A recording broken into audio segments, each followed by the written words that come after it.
Thank you for making time, Satinder. It's really nice to see you. You too. Whereabouts are you? I am in Dehradun in Uttarakhand, North India. So about an hour from Rishikesh. If you fly into go to Rishikesh, you have to fly into Dehradun. It's the only airport in the whole area. So how long have you been there for? Like about 3 weeks, is that correct? Yeah, 30th of November. So yeah, about 3 weeks, a little bit over 3 weeks. Very nice. It's cold. Is it cold? Yes, cold for here. It's not cold for Europe and America, but it's cold for India. Yeah, in Madrid it's cold today, cold and rainy. It's sunny here at least, so that's good. Perfect. Cool. Have you been waiting for a long time online? No, just a few minutes. Perfect. So what we can do is I can introduce you and then we can start. Okay. Start from the beginning. Just you tell us about yourself, how you got started, and then you ask me and I'll tell you. Yeah. And then let's see where the conversation. Okay. Is there a theme of this podcast, or is there a focus or something like that? No. Podcast. We have not defined a theme. What I would like to do, it's probably people to get to know you. And I think there is something very unique about you, just all the knowledge and all the understanding that you have, all the experience as well, all the practice that goes beyond asana, more specifically that goes around gods and goddesses. There's more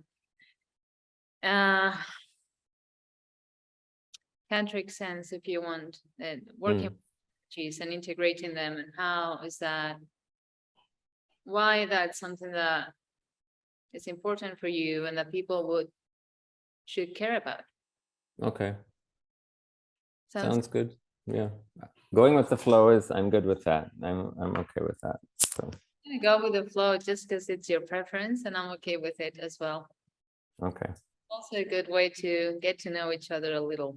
We have common, but we've never met in person, I think. No, I don't think so. Just I think through Ross kind of a little bit, just online. That's true. But you were in Mysore. I had to have been here because I was in Mysore. I don't know when the last time you came was though. So 2019, right before I opened the shala, where I have it. Oh, when were you with Sharath? Always with Sharath. And which time of the year? I always go in the winter. I was here then. I was in Goa from, let me think, November 18, and then mid-January I came to Mysore, and I was there until August. So then we have been in Mysore at the same time. Paths for some reason, but here we are crossing line. Why not? Yeah. Satinder, thank you so much for being online with us today. Thank you for having me. The Satinder is an authorized Ashtanga Yoga teacher. He is now in Dehradun. Let me know if I'm pronouncing that right, because I'm not that good with. I'm not. I'm new here, so I don't know. Yes, I think it's close. It's close enough. Dehradun, it's in North India, about 1 hour from Rishikesh. And Satinder is teaching a Mysore program there these days after having spent 1 year in India. I think this last trip you've been for quite a while. You've been living in a village with your with my guru. With your guru, and you've been probably learning quite a few things that are not mainstream at all. It's something that I'm really interested in. Yeah, I guess not mainstream is probably the best way to say it, but I think it's more mainstream than we realize when you start to know what tantra really means. It means, to my guru, the way he defines it is, it means everything. And he gets excited and says everything and puts, because tantra is, means to weave. So you're weaving together every aspect of your life. You're weaving together every person you meet by finding the divine, the God that you see within me and seeing it within you and within whatever situation you're in. So it can be very mainstream, but the idea of tantra, where we're from, is not quite that. It's something else usually. Different things can come to mind when we yeah tantra in the West, maybe. But as I usually say in this chats, let's start from the beginning, which okay. got started with yoga. I think that's always a good icebreaker, and that always allows people to get to know you a little better and connect, and then we can take it from there. Okay, how I got started with yoga. Yoga has kind of been creeping around my life since I was 15 or 16. I don't know if you know Shirley MacLaine, the actress.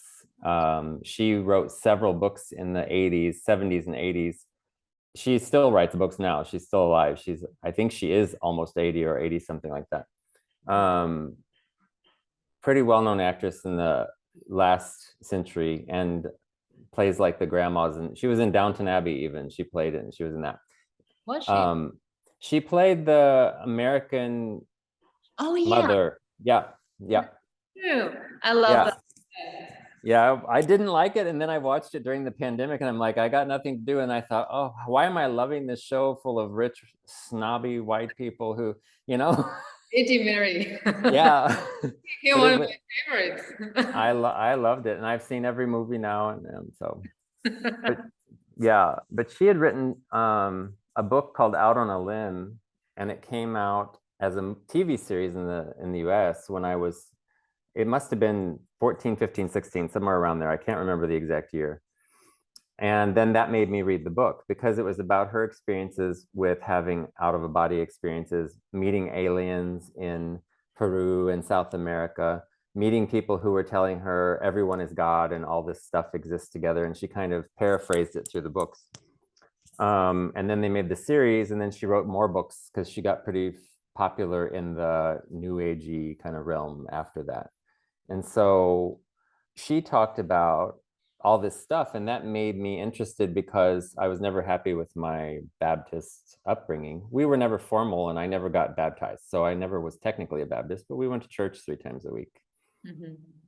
And so she opened up my mind to possibilities, and she was one of the first people who made Bikram famous because she was doing Bikram yoga in LA with him. And she would do it at home. She didn't go to the hot room. After she got to such a certain level, she just started doing it at home and didn't go in the hot room with him anymore. And that just always piqued my interest. And then there was a show in the US called That's Incredible, which I don't know if you guys, know that. I don't know how old you are and if you remember that stuff, but I don't remember the show. Well, it was some kind of older washed up actresses and actors or football players who were the hosts, and they would just show things that were not commonly known about. And one episode, they had this little brown guy in a white dhoti tied around his waist, and a kind of a makeshift white turban, and he climbed into this clear glass box and stayed in there the whole show. And then he came out at the end and was fine. He just stood up and talked and I thought, okay, what is that? So I'm giving you the long version. I hope that's okay. The long version of the story. I can shorten it if that makes you happy.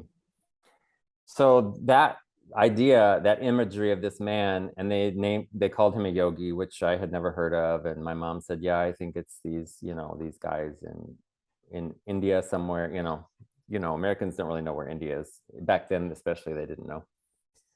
And so it was just in my mind. And then in the 90s, I had a friend who kept trying to get me to come to his yoga class. And I'm like, I don't want to, I'm interested in yoga, but it's like an hour drive from my house. I'm not, no. And it's at rush hour traffic. No, I'm not coming. So I never went. And then Madonna started doing Ashtanga. And, I'm a young gay man at the time. And, Madonna is a big part of my life. So I thought, okay, if she's doing this and people have been bugging me for years to do this, and then I thought about it since I was a teenager, I should try it. So one day I took a class and it wasn't Ashtanga yet. I didn't really know the difference. And then she did a really bad movie, which I think most of her movies were pretty bad. But this one was, she played a yoga teacher and she had a friend. Anyway, it doesn't really matter. My next best friend or my best friend, something like that. I can't remember what it was called. Something next best, the next best thing. That's it. Anyway, she played a yoga teacher, and there were some scenes in the movie, and like Tim Miller and Kiki Flynn, all these famous older Ashtanga teachers were in these scenes. And there was a scene where a guy comes in, her friend comes in to have a discussion with her, and she's got her leg behind her head and she lifts up and floats back. And I was like, what is that? I have to be able to do that. I don't know what that means. I don't, And so then she'd had an article or an interview with her in Yoga Journal about this movie. And then it talked about her practice, that she practiced Ashtanga. She was, I think, learning third series or something, and talked about her teachers and that kind of thing. So I called, back then we had the yellow pages. The internet was there, but it was, not much on it. And I looked up in the yellow pages, which is a phone book about this big with all the businesses in it. And yoga, there were like 6 entries. And so I called each one, listened to their message. And one of them said this word, Ashtanga. And I went to her beginner series.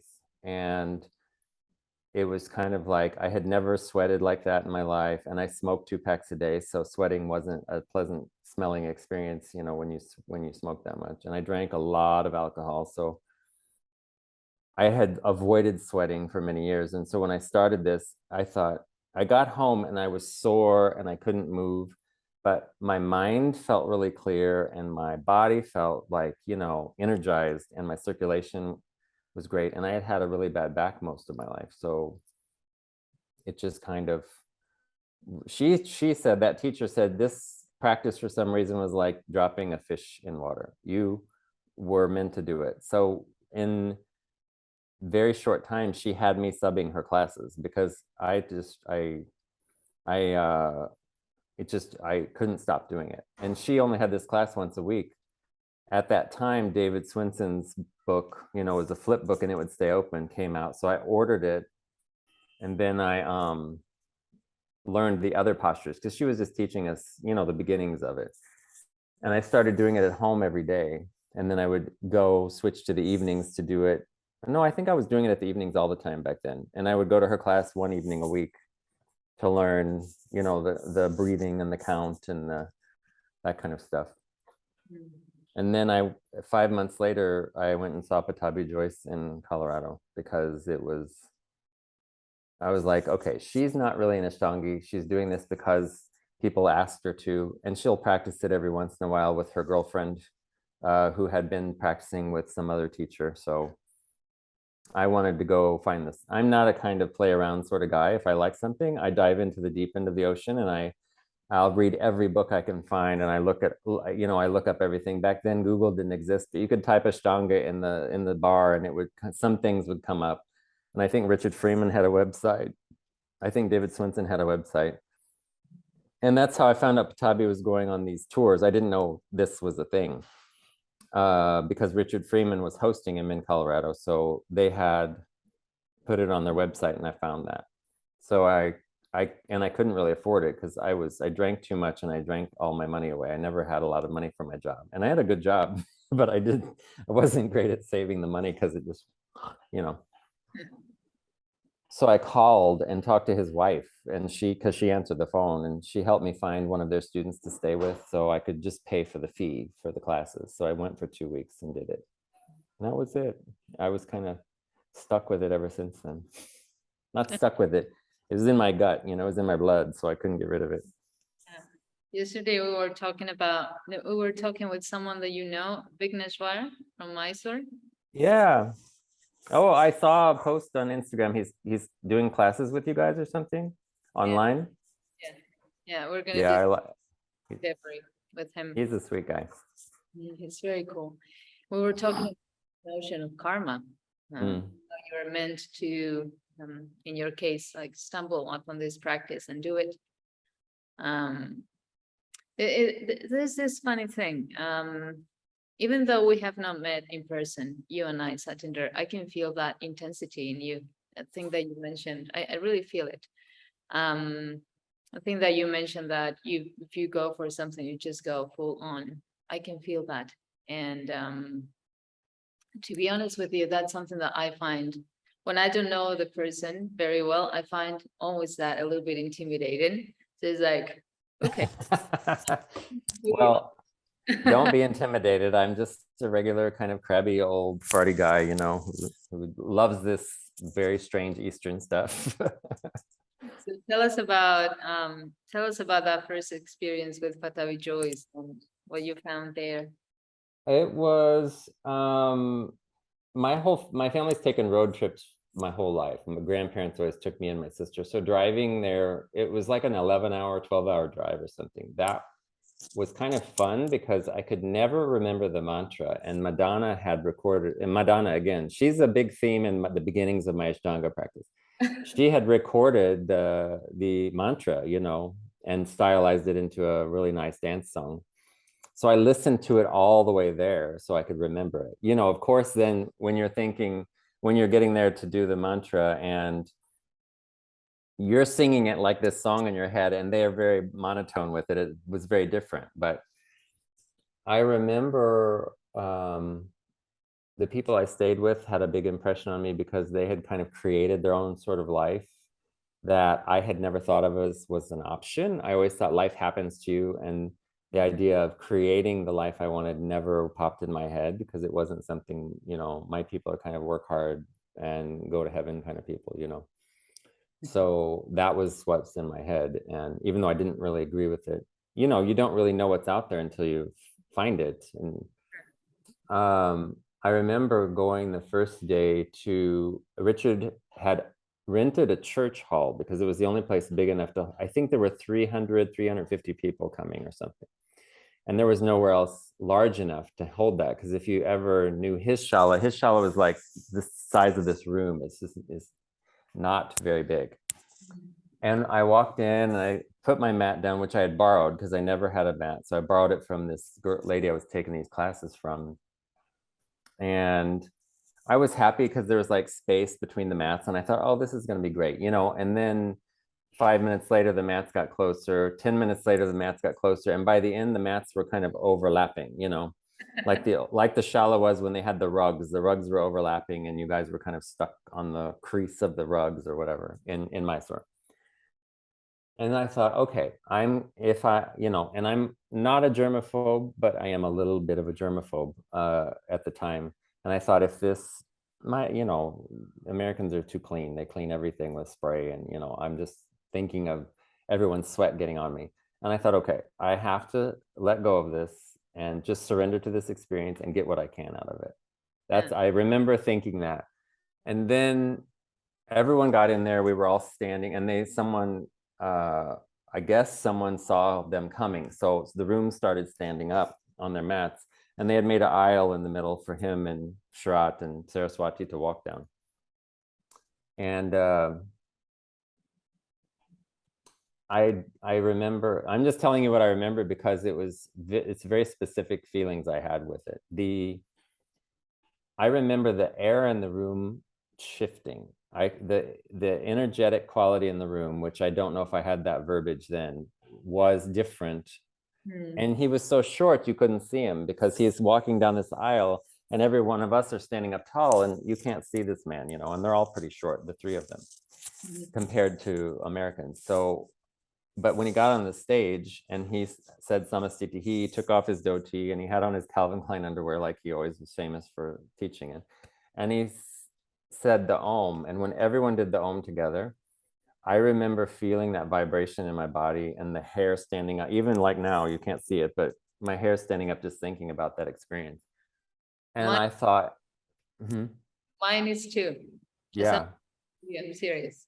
I thought I will probably never be able to leave this practice because that Om just did something to me. It was crazy.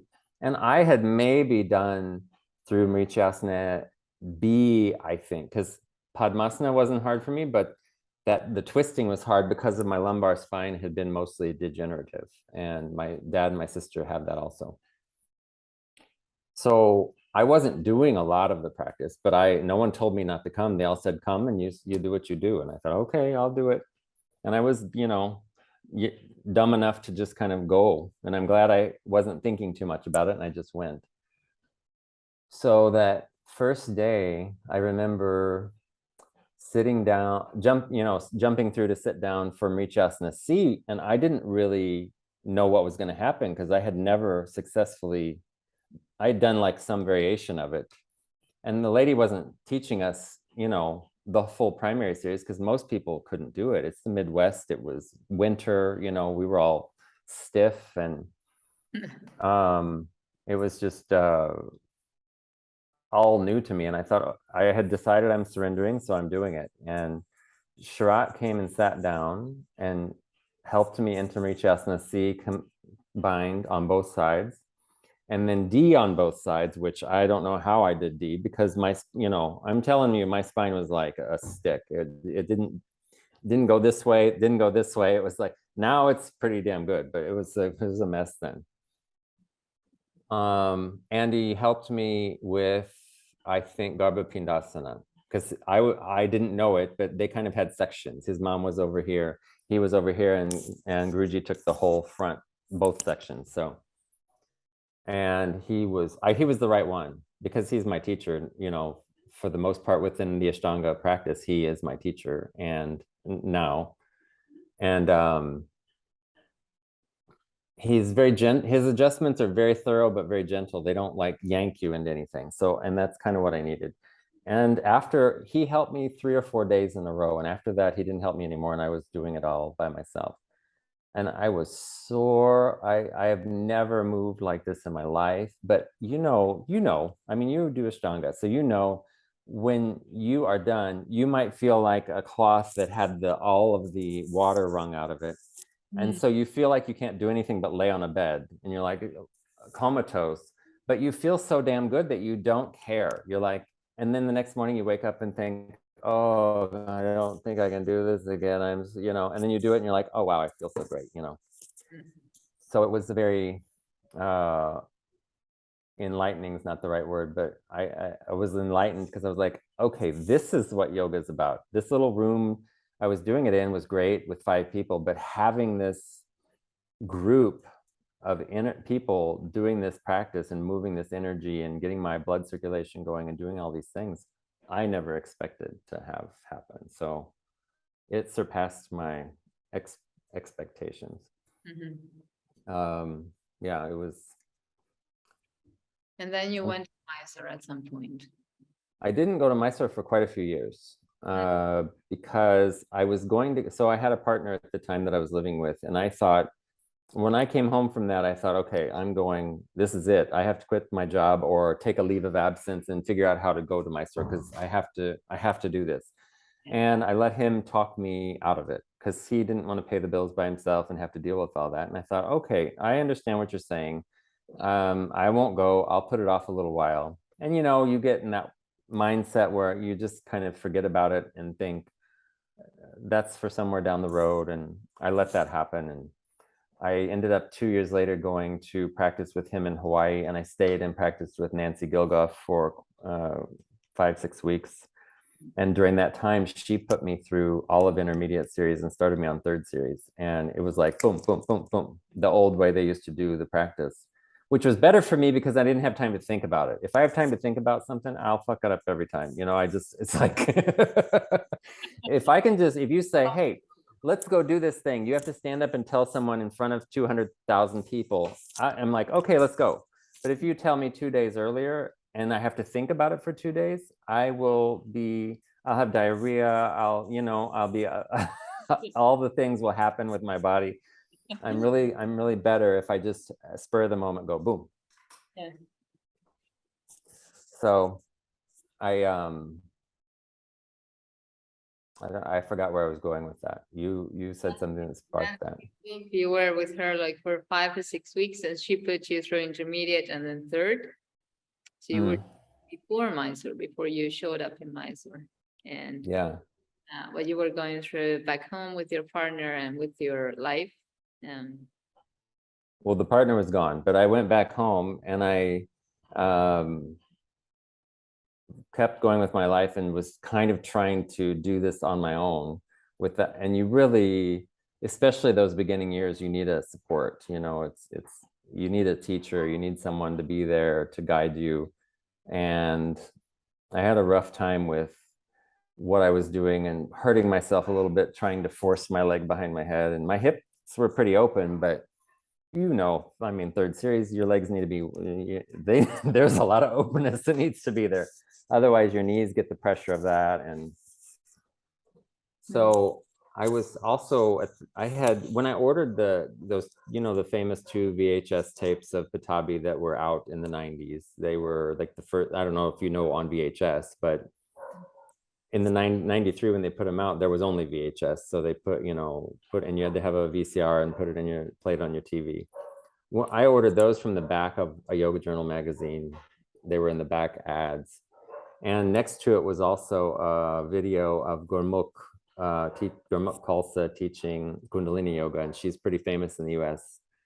She's like almost 80 years old. And she will kick your butt from one side of the room to the other with Kundalini Yoga, which is a very different experience.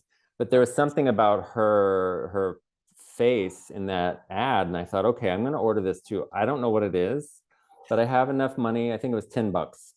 You know, it was like $10 each tape or something like that. So I ordered it also, and I put it aside.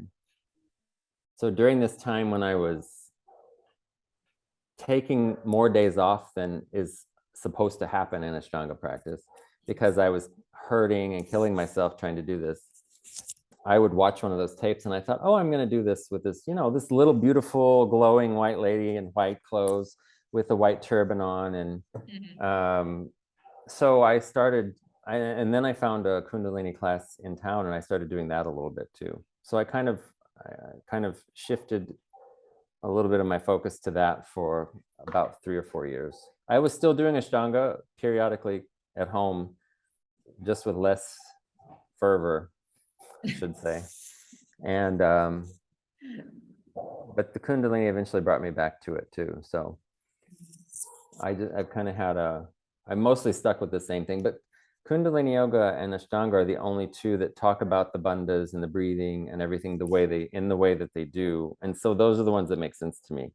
Iyengar, and I'm here, one of the teachers here is an Iyengar teacher, and I really like her.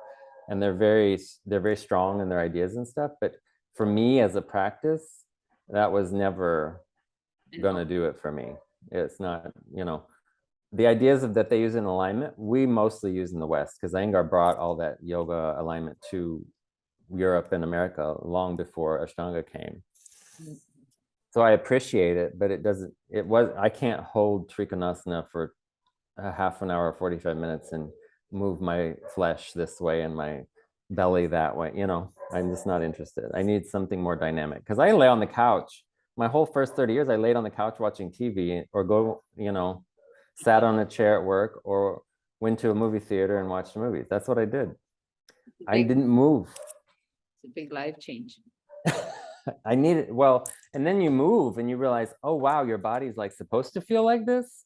Okay, so that means I can't quit. You can't quit moving once you start, because then you feel like shit again. You're like, no, I don't want to feel like that. Yeah. That's very true. In fact, this is something that I usually tell students, and I tell to myself as well, that this is like working with the body. It's a losing battle, because you know where it's leading, which is death. Nobody wants to hear that. Yeah, but it's the truth. I mean, it's no surprise, really. So if you move it, you're gonna feel the pain. I'm not talking about injury. So I'm talking about like work, this sense of it's like churning, if you like. There's sometimes even like your flesh is hurting. It's like because of the work. But the tips of your hair is like, you're like, don't touch me, don't touch me. that's right. But then if you don't move, it's even worse because now your body knows the feeling of moving. And if you take that away from your body, it's gonna ache even more. And so Yeah. it's a battle. Not doing it, bad idea. Doing it, it's in a way it's a bad idea, but not doing it, even worse. But you have to never start. So you're like saying, okay, if you don't think you can handle this for the rest of your life, please don't come to my class. Just go home. I was right before you, we spoke with a dear friend of mine. Her name is, I don't know if you guys have met in Mysore or somewhere else, but her name is Sharath Jois. Yeah. I know her very well. Our first trip was the same year. Yeah. Yeah. She's a great friend, and I love her dearly. We were talking about this, about yoga propaganda. Sometimes people are not going to tell you this, like your body's going to hurt. That's not something that you put on Instagram to bring students to class, but it's a reality of it. And Yeah. that's just the way it goes. So more about yourself. Big life change for you, big changing of habits, doing this yoga, you're doing Ashtanga, then a bit of Kundalini. And then what? What took you to Mysore? Well, there were some years I was away from full-time Ashtanga. So I always say I drank the Kool-Aid with the Kundalini. I call them Kundalinis now. I don't call them Kundalinis. So because they're a little bit loony. A lot of them, the practice was brought to America by a Sikh. And so a lot of the people who were studying the yoga with him over years became Sikh and started wearing turbans, legally changed their name. Their children were born and raised as Sikhs in America. So there's a whole faction of white Sikhs in America. Mhm. And I'm here now in this town, and there's so many Indian Sikhs, and I'm like, wow, I haven't been around this many brown Sikhs ever in my life. It's very interesting. So I legally changed my name. I drank the Kool-Aid. I got baptized for the first time in my life, and the way they do it, they call it taking Amrit. I lived that way for a while, walking around the Midwest of the US, which is where a lot of the majorly closed-minded people are. Wearing a turban, with the beard down to my navel, and walking into rooms like I owned the room, and the Sikh has to carry it. Yeah, it was. England. I had a tomato thrown at me one time, and they yelled something about Osama bin Laden at me. That's when I realized I might be in the wrong place, But that kind of ran its course, and I was feeling this, I don't know if you know anything about Kundalini yoga, but a lot of it, you sit. You do a lot of quick movements with your body, they call them kriyas. You do a lot of breathing, a lot of chanting, and a lot of mudra, a lot of these kind of things, but you're sitting a lot. So slowly my back had started hurting again. Even though I was still moving, it was just not as dynamic as my back really needed it to be. So it started hurting again. And I had been teaching a Kundalini class. I taught a class in the park, and I taught kind of a mild version of Ashtanga, a shortened version at this farmer's market for some years. And so the people knew that I was into this Kundalini and asked me to do that in the park on a different day. And that class had maybe 25, 30 people in it weekly. And one of the guys was interested in Ashtanga, and because he wanted more physical, he had been like a workout kind of that kind of a guy, going to the gym, lifting weights, pumping iron, that thing. And so he said, I was Googling it, and I found out that not Googling it. I don't know what we called it back then, but it was still, maybe Google did exist. It was like 2010 or 11, maybe. And he said, I keep reading about this Ashtanga yoga. And he said, and when I Google Ashtanga yoga in St. Louis, Missouri, your name is the only one that comes up. And I said, yeah, because I taught it here for years. It was my thing. I was like the only one who practiced with Jois. So people kept asking me to teach at their yoga studios. And he said, oh, good, then you can teach it to me. And I said, no, I'm not. I'm practicing it a very small amount, and I can't imagine teaching it right now. I'm not in that place. Because to me, if I'm practicing something, if I'm teaching something, I need to be practicing it to get the experience. And I stick by that even now. So he kept, every once in a while he'd put in his little poke and jab and say, you should teach an Ashtanga class. I'm like, I'm doing that in the park a little bit. He said, but that's not the full thing, no. Anyway, so when I started realizing my back was hurting and that I wanted to incorporate more of this old practice in it again, because Ashtanga really fixed my back. It was a lot of movement, and I had to go to the chiropractor a lot because my body was having readjustment issues to it. But I knew something there is what was going to do it again. So I told him finally, say he'd been bugging me for 5 months. And I said, okay, I'm going to start practicing it at home a little bit more. I was doing it early morning, the 2 times a week I was doing it. And I thought, I'm going to do it. And I'll do it a little later, so you can come if you want to. And you just practice with me. I'm not going to do a formal teaching you, and you can just follow along, and I'll tell you if you're breathing wrong. But I'm going to be mostly focusing on my practice, not you. He said, oh, that's great. Let's do it. Okay. So he was excited, and we started doing it. And then I really started feeling good. And then he started feeling really good. And he said, yeah, we got to do this more. Hey, man, we got to do this more. And I'm like, no. And I resisted for a very short time. And then I finally said, okay, fuck it. I guess, So ended up 5 days a week, we were doing this again. And I thought, the Kundalini really taught me about energy and feeling it again, because as a child I did that, but I didn't really have any guidance on that. So as an adult, I was relearning how to feel that and be okay with it. And I was able to apply that to the practice and feel the energy movement and feel my spine kind of elongate and feel better and get more space. And I just realized, I guess I'm doing this again. I don't, and then slowly the Kundalini fell away. And then there was some disenchantment with me in the organization with the Kundalini people. So I took my turban off one day and cut my beard another day and took my time and made my way back to being an Ashtangi. And then I thought, okay, this time, if I'm doing this, I'm going to Mysore. And I tried in 2012 to apply for my visa, and I had some issues.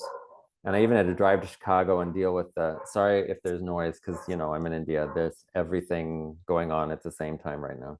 And I found this hidden room, and now they're trying to come in. So I even had to drive to Chicago, and I argued with the lady trying to get this visa. And then she was thought I was funny because I was so upset about what she was asking for. And then I thought, I don't want to go to your country. I said, I don't want to go to your fucking country. Give me my passport back. I'm done. I don't want to go to India. You people are crazy. I don't want to go there. And so she said, I can't give you it back. I have to officially mail it back to you. So it was just a big turmoil. And I thought, okay, I'm not doing India. Screw India. I'm going to go home, and I'm going to find some, Kino used to come to Chicago. Mark Roberts was supposed to come to Chicago. All these people who were certified Ashtanga teachers were driving to Chicago. So I said, okay, I can drive 5 hours to Chicago and do a weekend with these people. So that's what I did. And I realized very quickly after I spent a week with Kino, because she did a part of a Mysore program and then a weekend workshop, and her dad had gotten sick or something like that. So she skipped part of the days. But we practiced with the authorized teacher who was teaching at that time at the Shala, and then had her on the weekend. And her whole thing is encouraging you to go to Mysore. That was her whole thing. And I thought, oh no, I don't want to hear about Mysore. I have to deal with the visa problem. And so I did a few different things that year, and I decided, and it was like October of 2013, I thought, okay, I'm gonna try one more time. And I know how to fill out the paperwork. I know what I did wrong last time. I'll try not to do that. Indians and their bureaucracy with the way that things are worded is very specific. And Europeans have it worse because you guys don't get long-term visas, so you have to do it over and over again, you know. We get I could get a 10-year visa and I didn't have to think about it again for another decade, which I'm in India on it now. Yeah. Oh. That's a different story though. So I did it. I filled out the paperwork. I sent a little prayer out into the universe. I even sent this time I sent a return envelope so they could FedEx it back to me. And I remember mailing it, and 9 days later, the completed visa was in my passport, in my mailbox, on my porch. It was like, okay, this is a sign. Now I'm supposed to go to Mysore. So then I looked online and applied for Sharath, and I got in. I think my friend got in for February, and I got in for March of, no, 12 to 13. I said it wrong because I went in 14. That's right. My first trip was 14. So it was 14 years after I started practicing, I finally went there. Even though I had lots of experiences in between, it was, India's, you know, is a experience unto itself. You can't really explain that to anyone unless they go there. That's true. Yeah, but it was a long journey to get there, and it was a hard journey that last year, but it was meant to happen this way. And then my students were all, hey, there's this thing called GoFundMe. What if we just do that and we'll send you money, and then if you need money, you can get it out of the bank from this GoFundMe account, goes to your bank account. And then so I did that, and my students kind of supported me and helped me out a lot. For how long were you in Mysore on that first trip? Just for the season, or did you stay no longer? No, the seasons then were always something like September, October, all the way through March. And I had, back then you could get in and you could extend by 1,000 rupees per class or per day or something like that. But I got in officially for March. And when I left February, I don't know why I know the date. I left February 13th of 2014 to fly there. And I had to drive to Illinois and put because there was 3 feet of snow, 1 meter of snow on the ground and ice on top of that. And I had to drive in that to my grandma's to put my car in her garage so it could kind of sit in a decent place while I was gone. Mom then drove me back to Mysore to the airport. And it took me 52 hours to get there because my first flight was to Chicago or to Washington, D.C. And the plane, when I got to Washington, D.C., I was late because of the ice on the track in St. Louis. So when I arrived at the airport, I had to get on a trolley or on a tram to go to the next terminal, which, you know, in itself can be a long process. And then I was running to get the plane and some guy saw me running. He said, hey, are you on that flight to Frankfurt, Germany? I said, yeah. He said, it's grounded, so just take your time. And I was like, it's grounded? What do you mean? I'm like killing myself to get to this flight. So I get there, there's some part that keeps freezing on the plane. So they couldn't keep it warm enough to change the part. And finally they were able to do it 2 hours late. Got to Frankfurt, missed my connecting flight to Bangalore from Frankfurt. So they gave me a free hotel and like 5 meals worth of food free for some reason. I was there for 18 hours, I think. And the next day they flew me backwards to Heathrow. I was waiting in Heathrow for 5 hours, and then I flew to Bangalore. Ooh. And then I had the 5-hour cab ride from Bangalore. Back then it was 5 hours, it's a little shorter now, to Mysore from Bangalore airport. Oh, and about that cab ride, what were your impressions about that cab ride? I couldn't believe I was in India, number one. And the biggest memory of India, the first thing is smells, because we don't really have smells like that, you know. I remember, and I still think India smells this way, incense, cow shit, and curry. It's just in the air floating almost everywhere. There's a smell of Indian food. Incense is burning somewhere, always around you, and cow shit is always around you everywhere. And the guy's driving like this, and there's dogs in the road, and there's cows in the road, and there's people in the road, and there's cars that don't do anything. They're just kind of sitting there, and I'm like, oh my God, what's happening? You know, this is absolutely crazy. And I couldn't contact anyone because I had no phone. So what I did was turned my old service on from America, which was going to cost me an arm and a leg to use. because now back then they didn't have such, international services. And I texted my friend, I'm arrived, I'm in this cab, wait until I get somewhere with Wi-Fi and I'll figure out how to get in touch with you. And I had missed the cab that was booked for me from Ganesh. And most people, Ganesh, people who go to Mysore, go to Gokulam for Sharath, know Ganesh. His cabs, the people know the addresses all over Gokulam, so that you get right. So this guy didn't know where we were going. He had no idea about Gokulam. He's from Bangalore, which is a whole different animal than Mysore. So we're driving around trying to ask people where to go. And, the names of streets in India, the numbers, nobody knows where these things are. They just know you go up there and you go this way and this blue house, you might find it there. Eventually we got there, and then my friend got home from her class because we were sharing a place. I had booked this place through PJ Heffernan, which he helped me find this guy who helped me find this apartment. And she was like, okay, we gotta get your money changed and blah, blah, blah. And then I'm taking you to see Sharath. And I said, wait a minute, I'm supposed to start in March. I've got 2 weeks. And she said, no, I'm taking you to him today. You're going to meet him at 3 o'clock. And I'm like, why, what, I'm like sweating because it was below freezing in US, and here it's 87 degrees Fahrenheit, and I'm fat, and I'm sweating, and I'm like, no, she said, go take a shower and I'll get the money changed while you're taking the shower, and we'll, blah, blah, blah. And she's like rushing around. And I'm like, no, just leave me. 52 hours I've been like in different time zones, hearing different languages in my ears, and driving for 4 hours and through this crazy ass thing that they call traffic here. And I said, and anyway, I let her push me into it. So we went and met Sharath, and he's like,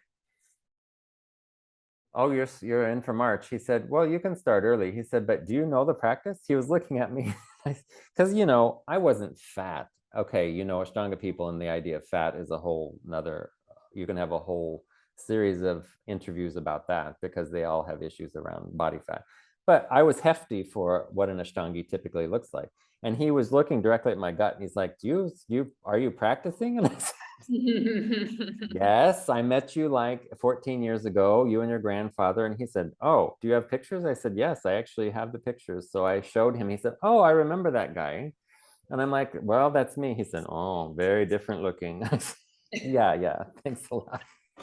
So I started early. So anyway, very long-winded answer to your question. I was supposed to be there for 1 month, and I got almost 3 weeks extra. So I got the February, I think 17th I started. And so I had 2 weeks, a little bit over 2 weeks left of February. And then I had the whole month of March. And then there was about 4 days into April he went. They don't do that anymore. He doesn't even teach in March anymore because it's summer there. So it's super hot. But I think we were finished on April 4th. And I left April 7th, like the Monday. It was a Friday. So I got pretty much 2 months. And then after that, I always came back for 3 months. And how do you think that first visit to Mysore changed things for you? Like, mainly like internal changes. How there is something that I remember about Mysore, just like it's very confronting in a way, very not in a way, it's very confronting, period. You mean the whole town, or the experience in the Shala, or both? Everything. Yeah. You go, I always give this example, you go to fix your scooter, and it's always 1 minute, madam, and that 1 minute is 1 minute Indian time, which means you wait, and when we're ready, we'll fix it. And what's this rush that you have? What's it? The sense of time is completely different if you compare it.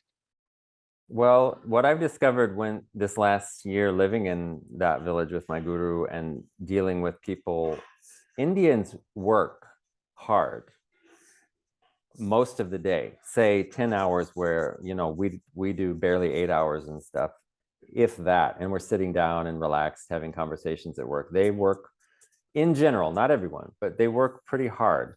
So when you go to someone and they tell you it'll be a few minutes, you are happy for it to take them 3 hours to fix your scooter, because that's 3 hours you can just sit there. Maybe you have a chai, maybe you have a good conversation and a cigarette, and you get to relax. You aren't doing anything. And you can tell your boss legitimately, oh, scooter getting fixed, waiting, because that's what you're doing.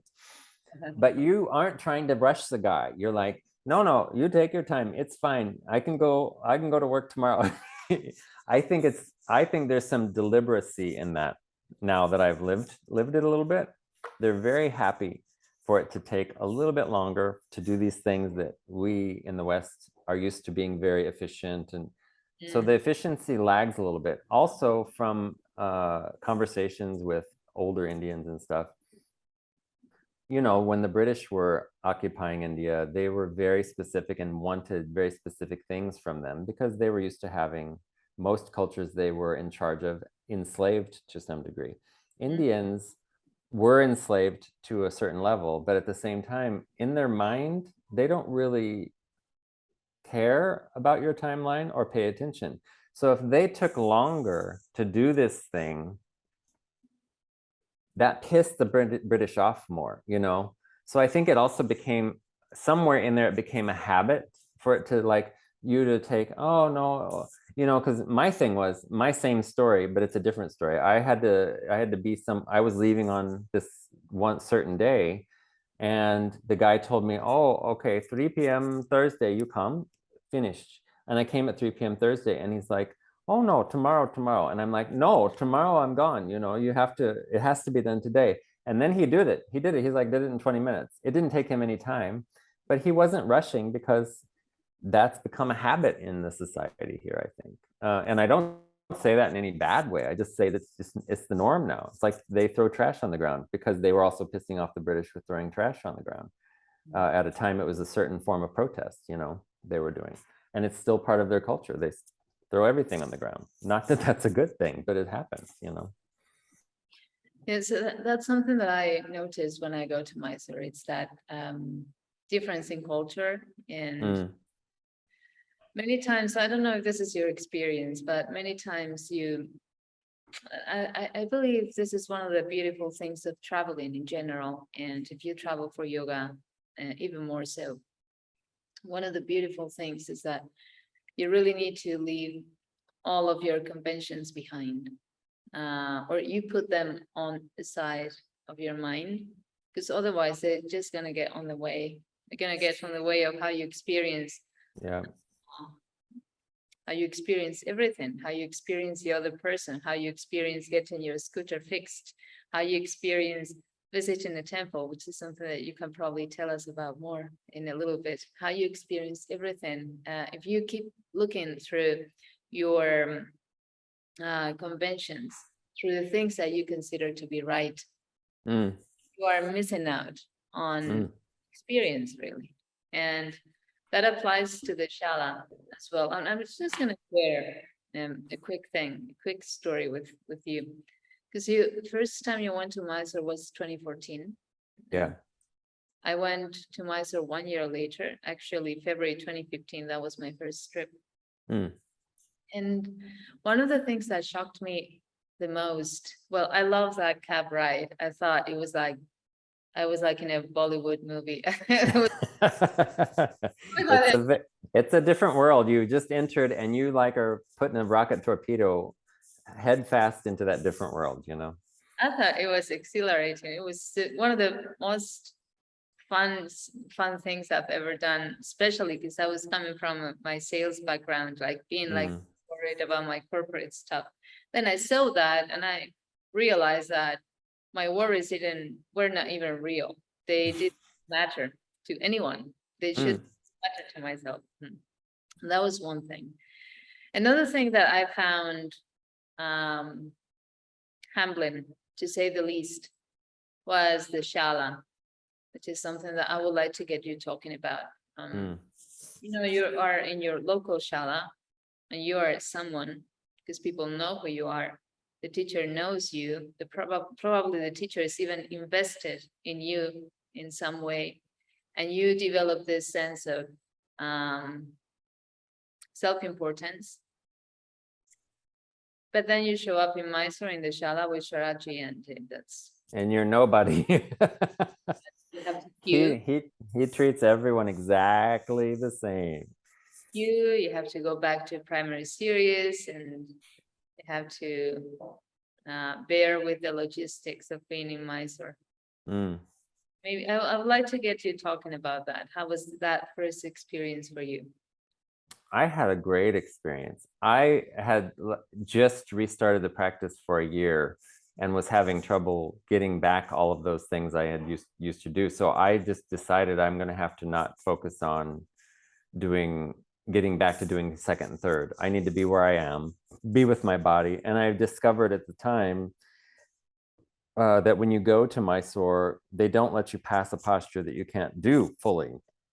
And I thought, okay, well, I can't do several things fully. Well, to my mind, they were pretty complete, but to my mind, they weren't what I thought he was going to require of it. So I was ready to do that. My whole experience with yoga has been one of surrender. So I developed a high amount of faith in the practice. And I kind of have to always keep that faith as a part of who I am, because my body is always trying to go the other direction, and I'm always trying to keep it feeling great, and it's fighting me the whole way. Now it's less. Now I'm in a pretty good place. I embrace it.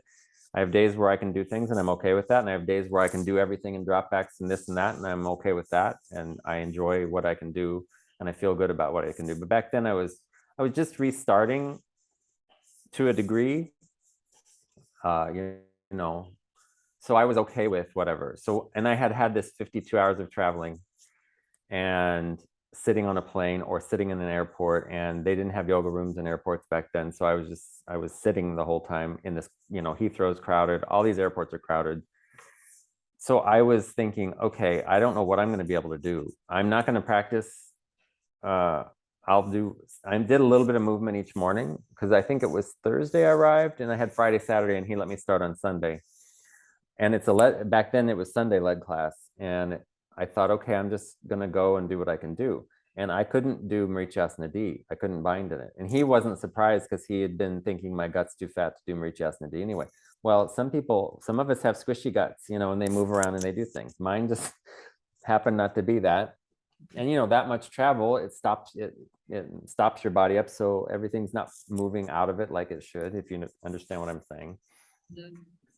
And he stopped me there, and I sat there and watched the rest of the class, which is hard because you get cold. And then when he wants you to kick back in to do Urdhva Dhanurasana, you're like, oh, but I've been sitting here for like 20-30 minutes. So it's pretty hard to, okay, all of a sudden do this. But then the next day, Mrityasana D happened, and he said, okay, keep going to this, and then I could get to Kurmasana, and I couldn't do Supta Kurmasana. I couldn't even get close to the bind. And he, it was 1 or 2, 3 days, he stopped me at Supta Kurmasana, and then he said,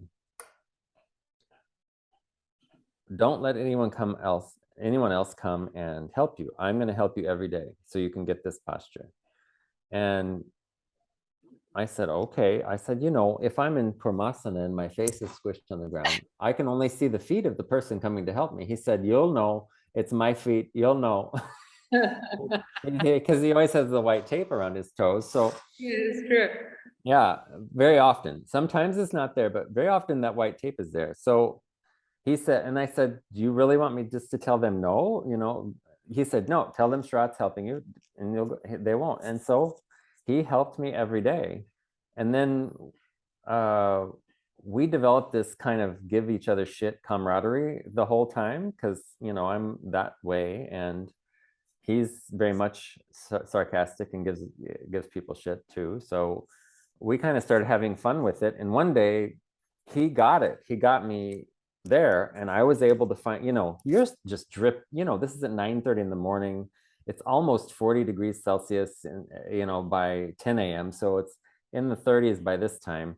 So you're dripping sweat and you're trying to hold on. And one day I was actually able to hold, and he got my feet behind my head, and he was like, whoa. And he stood there with his hands on his hips, and I lifted up and jumped back and inhaled up dog and looked right at him. And he said, "It's like wrestling a bear." And I said, "Oh, what do you want from me?" And then I jumped through and sat down, and he said, "Okay, do the next one, you know." And we just developed this friendships, maybe not the right word, but some kind of connection rekindled from that first trip that when I made 14 years before. And I think I always maintained that with him for the most part. But I always I didn't, you know, back then you were sitting and watching people. This is before because when later trips, I was always at 4:30 in the morning. So I never got to sit in the foyer and watch people, which I always enjoyed.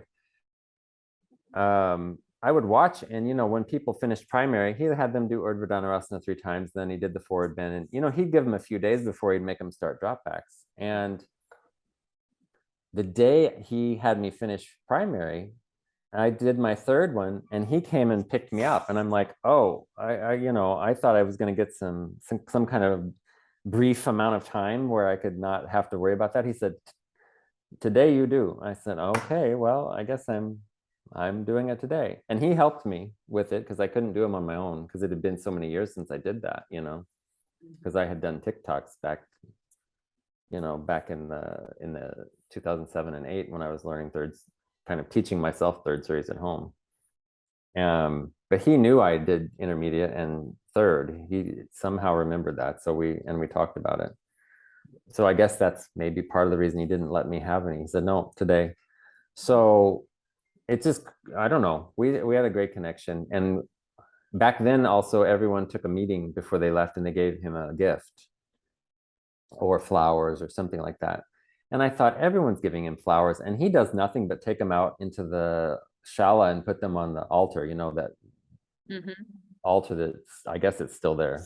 He's not there anymore. But I had went to Datu, which I don't know if you ever ate at Datu. It's the, you know, yeah. They had that great shop next to them. And I was just looking through the clothes one day, and there was a shirt with a bear on it. And I thought, oh my God, I have to buy this shirt and give it to him because, you know, I'm the bear that he had to wrestle with for a month. And so I bought it and gave it to him, and he pulled it out and he laughed. He never laughs. So he laughed. He said, "Oh, I understand." I said, "Yeah." And he said, "Every time you come, take a meeting with me and come, and I'll have, you know, I'll give you some homework." And I said, "Okay." And so I felt really good. Then I got home. I hated India. I thought, I don't know if I can ever come back here. This is my real story about the kind of your scooter story. My mother's very, I guess anal is the right word. She's very, you know, everything's done in an orderly way. So I had that kind of built in myself from being raised by her, you know. And so when I was driving home from work, I thought, okay, I need to do this, this, and this. I'm going to do it in the, you know, this I pass first. So I'll go there, do this errand.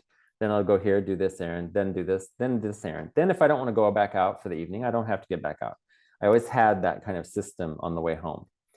And so I get to India and I thought, okay, I need to buy this person that. They asked for this. I want to go to this bookstore because I've heard they have good books. And I'm going to do this first, and I'm going to do this first, and I'm going to do this first. And then I'll do this next, you know, and that's kind of this order. And, you know, then you go to the first one and that store is not open. Randomly, the guy didn't come in, and he may be there 2 hours later, but you don't know. He's not there right now. So you're like, okay, I have to go to number 2. So number 2, then I'm trying this bookstore, and the bookstore is like, they close from 12:30 to 4:30. So you don't get to go there. So you're like, oh, well, okay. So I learned very quickly, my agenda isn't going to fly here. I have to, the surrender has to be complete. I can do all the things. I can do all 4 of these things, but they're going to happen when India allows you to do them. They're not going to happen any way, shape, or form the way you mentally construct in your ideas that this is going to do this. It's never going to be that way, because India doesn't do that. They're like, yeah, you're going to do this. This is your curve over to this place, you know? And in the meanwhile, you'll hit a cow and you'll have to deal with that. And you know, all these things. And then you'll stop for chai because everyone has chai 40 times a day. And, you know, I get the feeling when I'm in India, I get the feeling that I'm on the road every day. Like I have to do 3 things. I get maybe a couple of things done, and it takes me the entire day. yeah. And what get- I've learned from living here I mean, I really don't technically live here, but I come for long periods of time, 5, 6, 7 months. This year happened to be a year because of the business visa I had. You come to quit thinking about those things need done. You know, I will be I'll make a mental note, oh, I'm close to running out of shampoo, where in America, I would have had the extra bottle of shampoo sitting behind that one because that's how organized you are and that's the norm. And I'll be squeezing everything out to get one drop of shampoo to put it, you know, because I wash my beard with shampoo also. And I'm like, well, shit, I guess I have to buy shampoo today.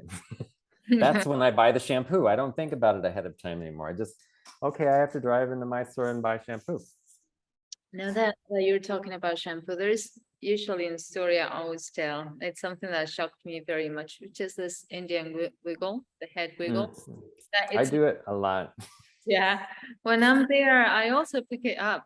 But it means it fit into every situation, really. It's like the Italian prego. They use They use prego for everything. yeah, Prego. so likewise in India, the head wiggle, it's used for everything. And about the shampoo, I can't remember the name of this supermarket. It's a little outside. Loyal World. Yeah, that one. Yeah. Loyal World. So I remember one of my first times going to that supermarket, I needed shampoo and I asked the lady there. There's a bit of playfulness in them because she said, do you have shampoo? I said, "Here you go." And they wait. And But they don't really know that you don't understand what that means. They really don't know.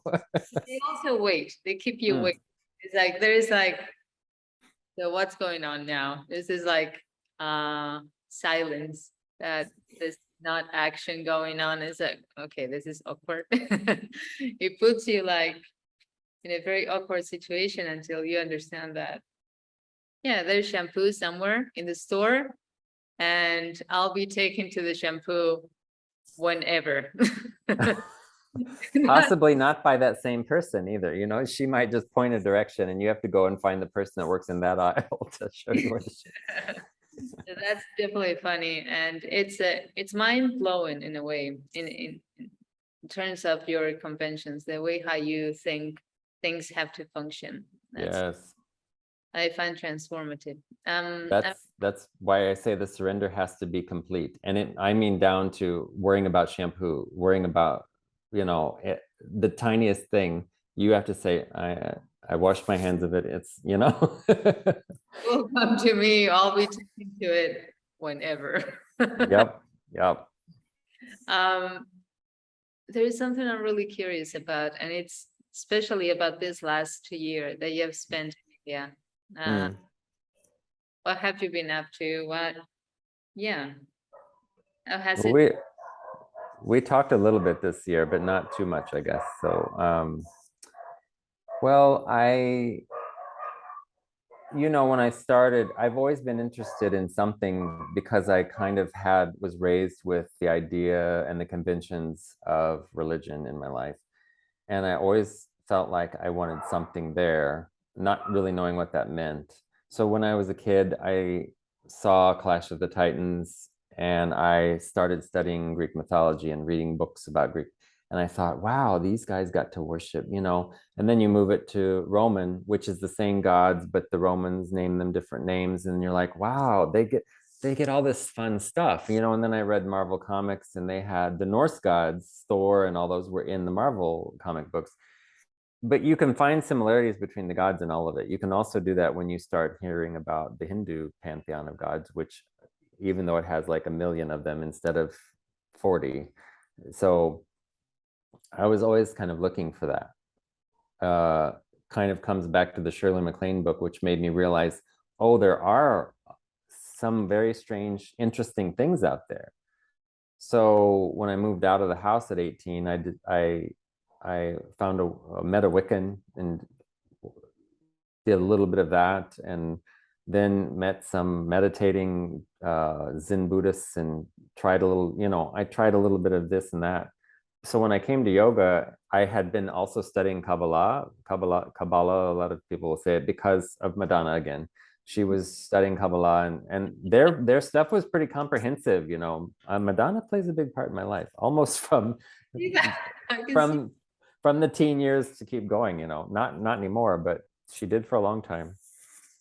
But I was reading Hebrew and doing all these prayers in Hebrew with studying Kabbalah, so I was still looking for this thing, and somehow I always wanted it to be a god, and Kabbalah really kind of turns you inside, which is eventually what yoga and tantra does anyway. It turns you inside. But so when I started yoga, I'm reading about Shiva taught yoga to his wife, and Vishnu was disguised as a fish and overheard it and then spread it to the masses, so we got yoga from this god. So I thought, oh, I have to buy a statue of this Shiva and put it there and figure out what it means to me. I don't know what it means, but I'll have it there. I didn't know anything about the deeper worship of Shiva with worshiping him as a lingam and these sorts of things. So I bought the Nataraj, the famous, everyone had that kind of, every shala has a Ganapati and a Nataraj in America, they used to. So I started reading more about Shiva, and I would find every book I could about Shiva and this and that. And, Ganesh is there, and Ganesh is in every studio. So yoga people in America always like, I assume in Europe, it's very similar. Ganapati is always there in some corner. So you're like, wow, the fat little happy elephant-headed guy who's carrying ladus and he's carrying sweets, and he's pretty cool. And so everyone, in the middle of Gokulam is the Ganapati temple. So I started going there, and some lady inside got her daughter who spoke English and told me what to do. And I started exploring temples more, because when you discover that the Indians are very welcoming, and they want, when you come in, they'll show you everything. The priests will teach you, and that started happening slowly. But in my mind was, okay, Ganesh is like the beginning, and then Shiva's there. But everyone's talking about Kali, and I'm like, no, she's there and scary, and no, I don't, no. So I was kind of putting my hand up to Kali all the time. And there was my second trip. So I went February through April of 2014, and I went back in the fall because Sharath during that same meeting told me, don't come this time of the year, it's too hot for you, because I'm very pitta. He said, come in the beginning of the season, it'll be better for you. I said, and it was. So this kid, local kid, his family lived there in Gokulam. They don't anymore, but he was interested in doing yoga, and he wanted to learn puja. They had a priest that came to their house and did puja, and he would sit with the priest and ask him what he's doing. And but his family, of course, wanted him to be an engineer. So he's going to university, he's 19, to be an engineer, and he has no interest in it. He really wants to do all this stuff. So he would hang out at all the cafes in Gokulam area, because he knew these Western people were going to be there, and he could sit and talk to them maybe. So one day I was at Depth and Green, which at the time was just brand new opened. The year before, that same spot was Sri Durga, which is where everyone goes for the dosa and their, idli. That's kind of your first introductory experience to the South Indian breakfast kind of food. And I just kept feeling someone staring at me, and I was trying not to look at this kid, because I knew it was a young Indian kid, and I thought, I'm just, you've done this horribly tough practice in the morning, and you've got these things, and your emotions are there, and you're on the edge of your nervous system. And I turned my head to say something, and he caught my eye, and he was just so excited to talk to me that I couldn't not talk to him. He's a really great guy, and so we ended up becoming pretty good friends, and he hung out with me, and he took me to temples and did this kind of thing. And when I was leaving, he gave me a gift of a book called Yogic Secrets of the Dark Goddess. And I thought, oh, fuck me. I have been avoiding Kali. And he thought the best gift for me was Kali, because he knew I liked Ganesh and Shiva. So the next step is Kali, because she's like, that's where you go. And I'm like, oh, I can't not take this. He's such a good kid, And so here I had this book. I put it in my carry-on bag, and during the flight at some point, I pulled it out and started reading some of the passages. And David Frawley is a pretty well-known in America Ayurvedic doctor, and he writes a lot of books. Well, this lady is his wife, Shambhavi Chopra. She is an Indian woman, married him years back. She lives between India and I think he's in Arizona or somewhere like that. She lives in both places. And this was all about her personal experiences worshiping different forms of Kali, different forms of the goddess, in all of the Mahavidya forms and all the different things, different mantras, going all over India, all over Nepal, all over different parts of the world where there is some version of Kali or some version of the divine feminine worshipped. And it just it crept its way in my heart. So I was like, oh, I guess I don't have a choice. She's my next stage. I have to do this. So when I got home, I had a friend notice I'd posted a couple photos of Kali or different things on Facebook, not really knowing what that meant to me at the time. And he referred me to another book, and it was a sadhana you could learn to do invoking Kali in your life. And at the time, the lady who had written the book, who became my first tantric teacher, had a website, and you could register with her website that you were reading her book, and she would interact with you and give you pointers on how to make the sadhana, because it was set up as a 100-day or 108-day sadhana that you would do to learn how to get with the feelings of Kali being in your life, which really are your own feelings. They're not separate. They're just feeling what's going on, but invoking them through mantra, bringing it to the surface. And you were also using the Panchamakara, which is a tantric thing, which the 5 M's is meat, fish, alcohol, sex. And the 5 M's are Sanskrit words, but I'll tell you the English words. And you had to do these things every day as part of this. And I was a vegetarian, so I had another issue. There's all these things that I was dealing with. But slowly that kind of turned me around to this point that you realize they are worshiping a different image and a different name for a deity, but they don't necessarily think it's separate than the other. So while I was thinking about Ganesh and Shiva, I was also invoking Kali, because she is part of them, because that masculine feminine is like this in their system. It's not separated like we do it. It's like this. You can't have one without the other, because the one is a positive charge, one is a negative charge, and you can't have a charge at all without those two coming together. And that, when I started realizing that, and that teacher in that book, she's a very intense woman. I'm intense about the things that I love. So we butted heads a lot. I still keep in touch with her, and we still butt heads a little bit, but it introduced me to a deeper level of what this meant. And then I thought, oh, I've been looking for this since I was like, in US, they say knee high to a grasshopper, since I was a kid, a little kid, I wanted this, and I kind of am finding it. Then I'm also kind of finding out that it's not outside me. I'm looking for this, and it's here. You have to find it here. And in the 3 traditions, in India, there's more than that, but Vaishnavite, Vishnu worshippers, Shaivite, Shiva worshippers, and Shakta, which is goddess worshippers, tend to focus on the fiercer aspects of the goddess in the Shakta tradition. And this lady that wrote this book and that I was becoming a student of was from the Shakta tradition, which I didn't know was a thing. And then within the Shakta tradition, there's 2 factions. One is the Sri Kula, Sri Vidya Kula, they also call it, and one is Kali Kula. And they're both very similar, but I'll say the Kali Kula deals with life more on a grittier level, like the way it comes to you.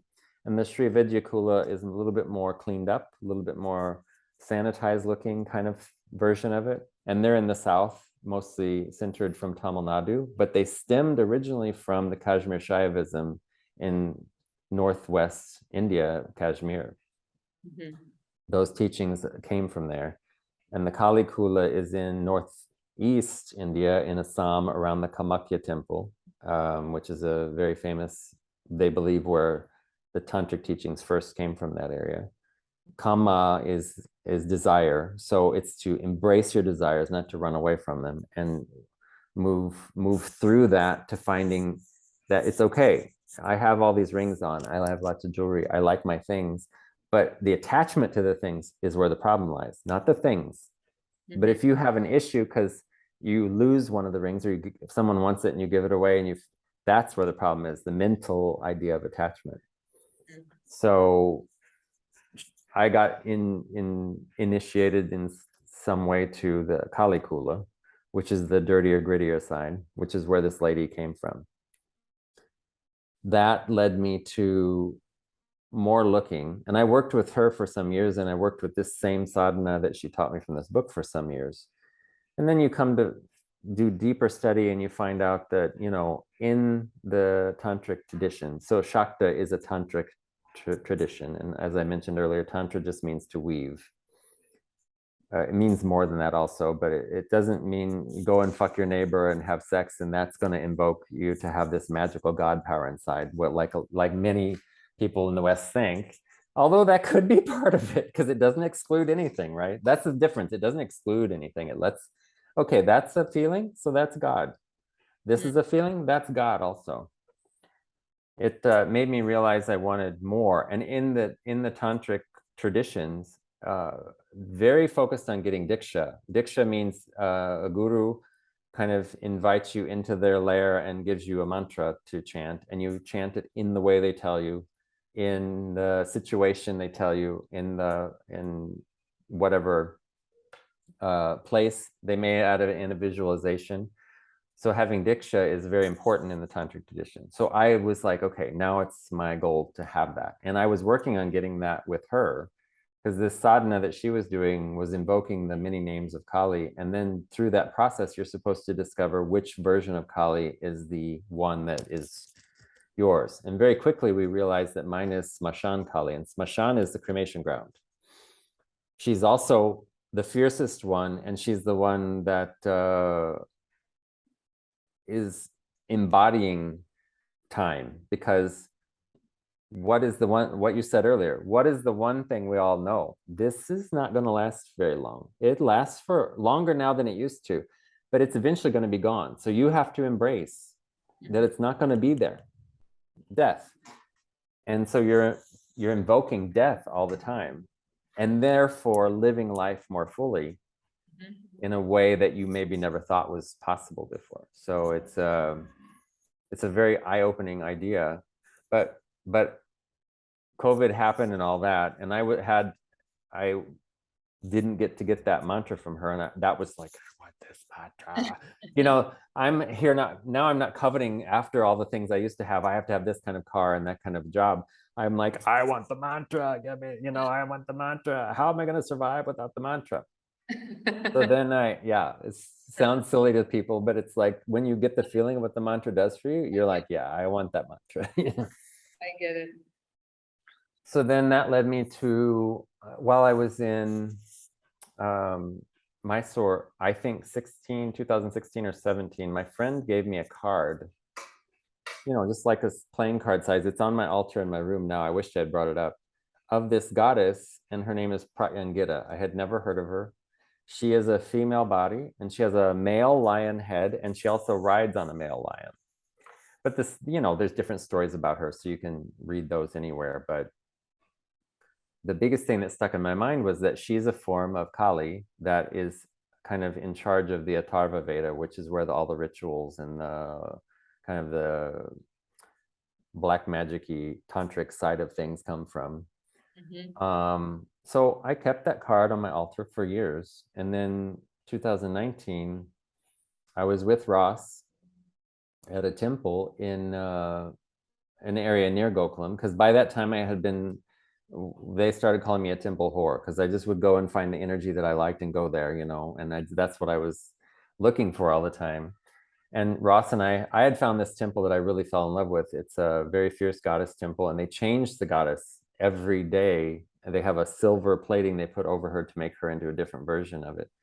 And so I finally got him and took him there, and we were leaving, and there was a flyer on the wall by where our shoes were, and he said, "Hey, isn't this that goddess that Harsha gave you that card?" And I said, "Oh my God, it is." So I took a photo of it, and a few weeks later, I ended up Google mapping it and drove out to this little temple that's about 16 kilometers outside the country, outside in the country of Mysore.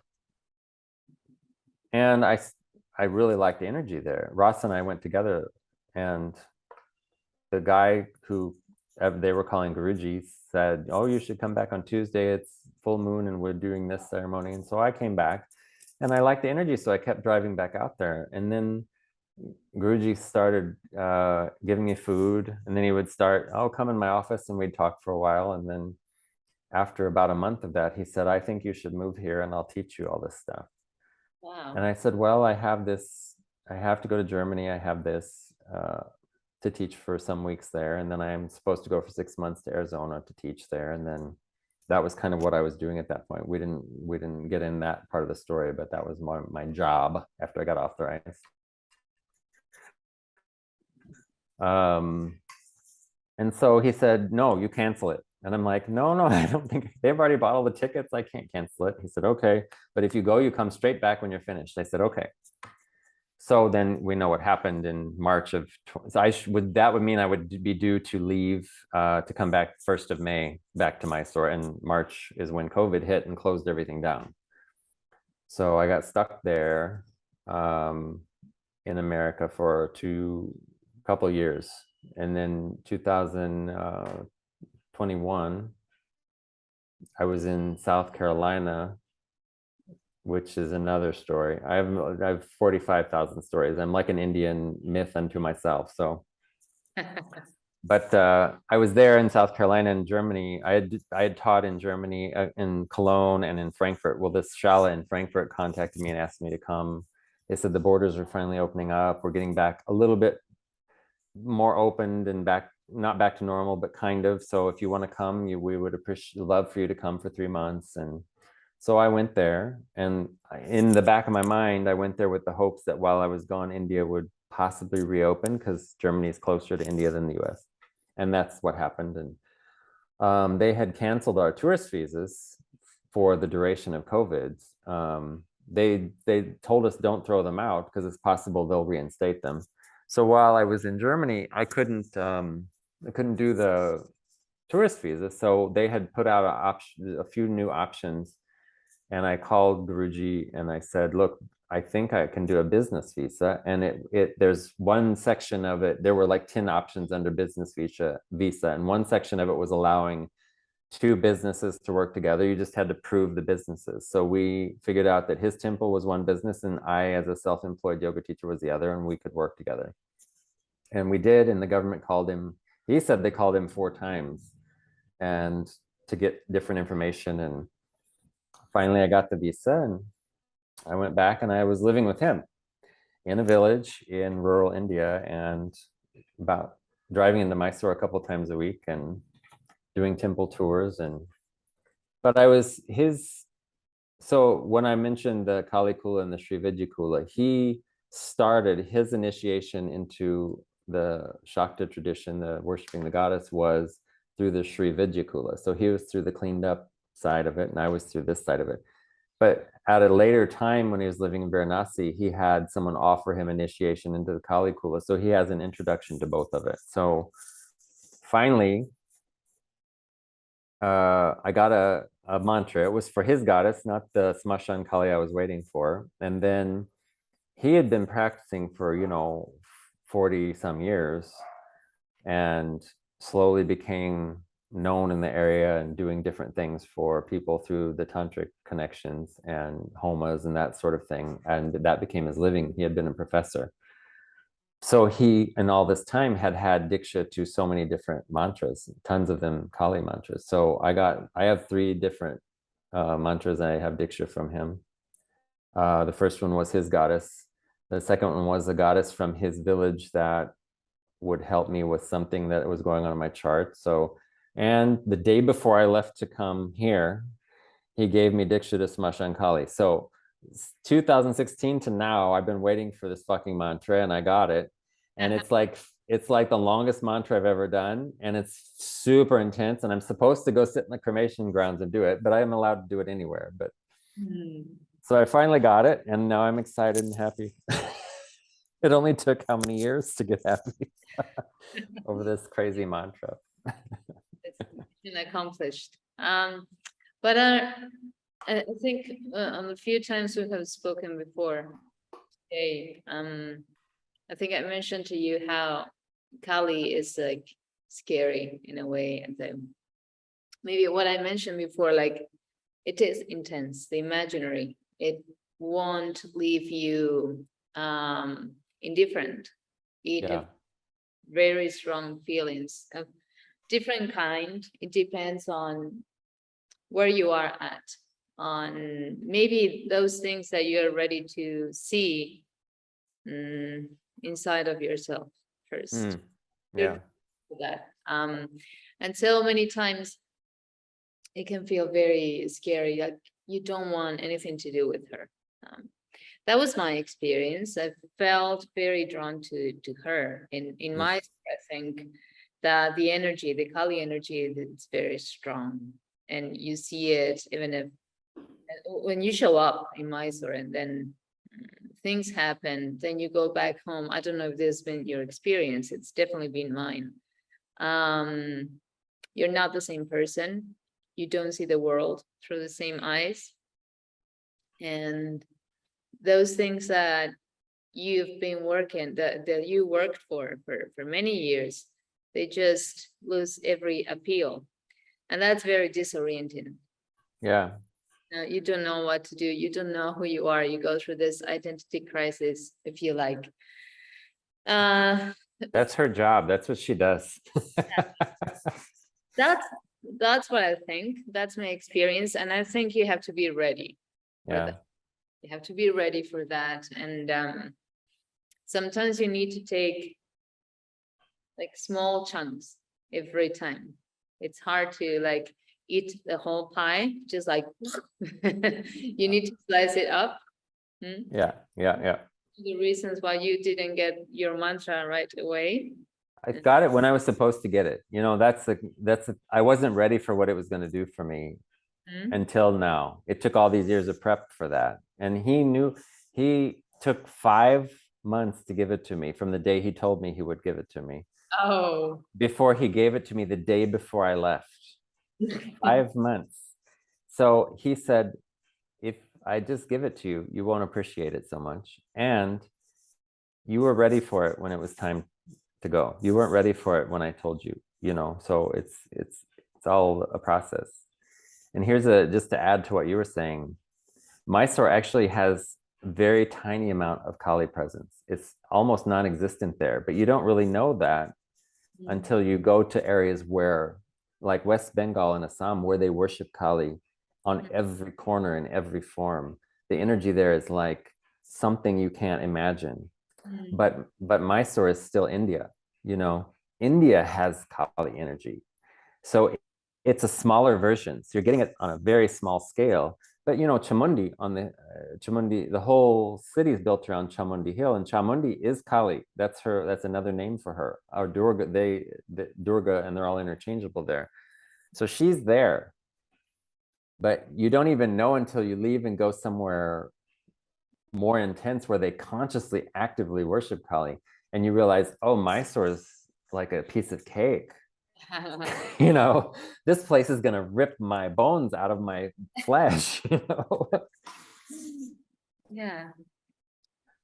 But it's her job is, number one is to be that fierce.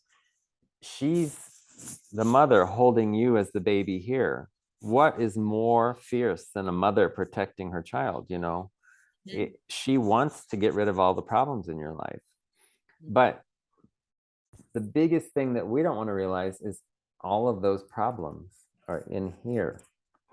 So it's going to start pulling this out. And then this other thing that used that thing as a support is gone. So it's like, oh, So then you get freaked out on your nervous system. Then this emotional level that you thought you dealt with this issue from your past, that little thing that was stabilizing it is gone because she pulls it out.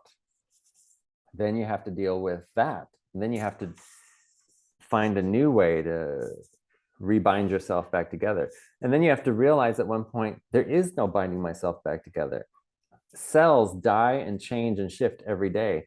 And our consciousness is nothing but dying and shifting and changing and moving and growing and expanding and, taking 2 steps back at the same time and going forward and embracing all of it. And I think that's the dynamic that she's really, really, the idea of her, I should say, not her, the idea of her is she's really great at helping you learn to navigate those waters. India doesn't seem so crazy to me anymore. Now I'm in a place, there are like 6 or 7 Kali temples in this area, and I have visited all of them. One of them is about this big, and the man sits outside and gives you stuff, but I've been to all of them and then there's a big famous one. So the energy is more prevalent here than I was thinking it would be when I left Mysore last month, or just 3 weeks back. So I'm dealing with it on a new level and an interesting level, because the people here don't see her as scary. They think of it as part of life. Life is this time that doesn't really exist, because time seems like it speeds up and slows down. Well, if something is solid and exists in a solid format, it doesn't exist, because time goes faster and slower in our minds, So we create the time we want it to be. And that's her. She is time. Kala is time. Kali is the feminine goddess delivering time to you. Look, you're going to die tomorrow. Here it is, or look, you're not going to die for 200 more years. So you have to deal with that.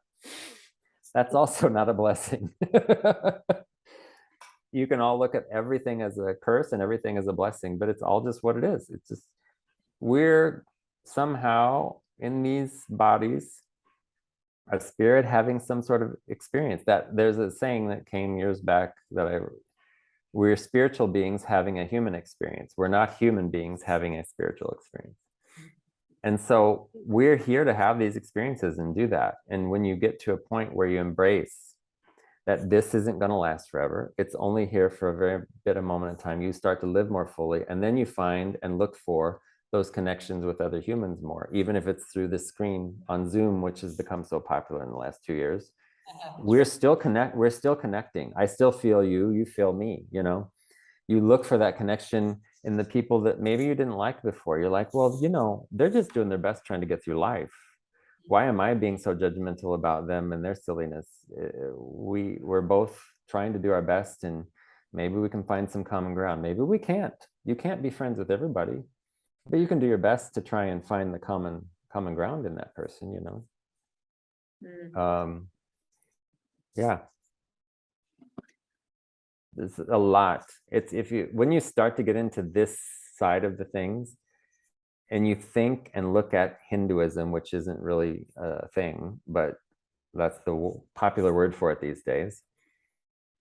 When you look at it, you think, oh, that's so much. There's so many different things. There's thousands of gods. There's 45,000 different stories for each god, When you get into this side of things, it's even more. There's even more stories. There's even more things.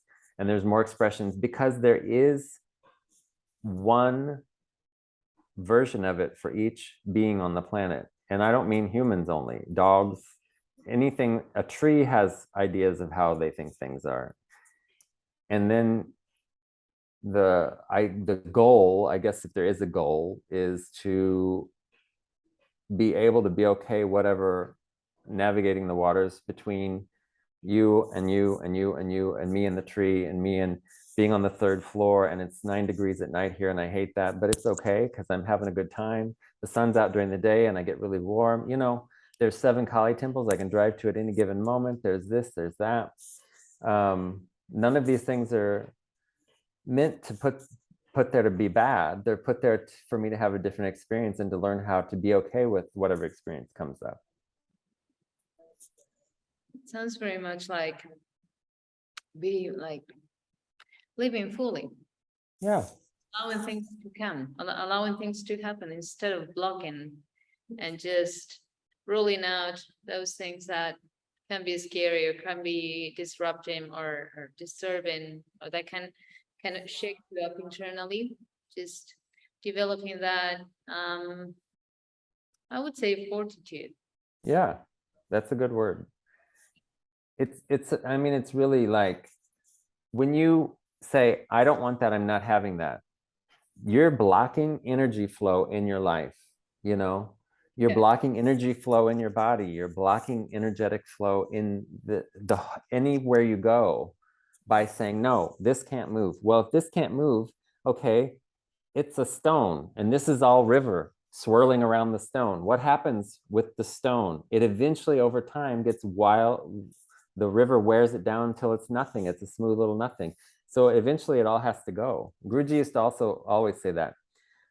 All of these things have to go. And I'm like, but how? He said, do your sadhana. And doing a sadhana means, for me, part of my sadhana is my asana practice. The breathing, the bandhas, moving the energy, doing the mantra he gave me in the way he told me to do it, and the when he told me to do it, where. And he said, the discipline is there, but the discipline is only there so it creates freedom. And freedom means what? Freedom means no conventions in your mind about anything. I have no parameters for what this thing is, because it can be this thing, but I'm trying to fit it between these two hands. It's this thing. It doesn't want to go between your two hands. It wants to be this thing, you know? And you have to say, oh, I can open my hands up and let it be there. It's really intense and really hard, but really rewarding, really fun. It's just like India. Everything in India. I say India, any adjective you can think of applies. Horrible, awful, disgusting, wonderful, amazing, superb, creative. Creation happens here every moment. Death happens here every moment. Death is creation. Every word, everything. It's all supposed to happen in here. And that's, I was just talking with a friend of mine was in town. He's an authorized teacher that's coming to work with this program I'm working on right now. He was asking about it, and I said, you know, the biggest thing is within Tantra, and especially the Kali Kula, the Shrivijaya, the Kulas, the Kula means family. Oh. The idea, Kaula is family lineage. Kula is the personal individual family. In India, everyone calls everyone, in the north, Baya and Didi, brother, sister. In the south, Anna, brother, Akka, sister. Someone's a little older than you, you call them Amma, which means mother. Everyone's calling you a family word. And then your name. The whole thing of this, all of this path, all of these traditions I've been kind of immersed in the last few years, is to crack your heart open. That's beautiful. Quit building the walls around your heart, which is what we're trained to do. I don't know about in Spanish, people a little bit more in touch with their emotions, and you got Latin people are a little bit more open, and Italians and Spanish, and not the French so much, but you know what I mean. Yeah. Their passions are there. Yeah. And in America, a lot of the white people came from England, so they're like, and Germans, so they're like this. Rock, rock, rock, rock. Don't come, because you might crack the rock and then I'll have to feel something. Well, the whole job in all of this coolest shit I've been studying is to crack that fucking rock and then let it crumble away. Not to try and break it, but put a crack in it and let it slowly crumble away so that you integrate over time. You don't want to do it all at once, because if you do it all at once, you'll go crazy and be in an asylum somewhere. Yeah, I agree. But I mean, how beautiful is that? But also how scary is that? Because we're not taught to do this. We're not trained to do this stuff. So it's scary. But when you start feeling, if you can stay open, not closed, if you can stay open to, I'm okay feeling this, breathe with it, which is a great training from our asana practice, right? We breathe. You have to breathe through these tough situations when you're doing the asana. Same thing in life, breathe through it, feel it. It's not going to kill you. If you breathe through it, you can figure out it's not going to kill you. Be okay with it. Learn to that person that you're having this issue with, or that situation, is only reflecting back to you what you've got going on inside.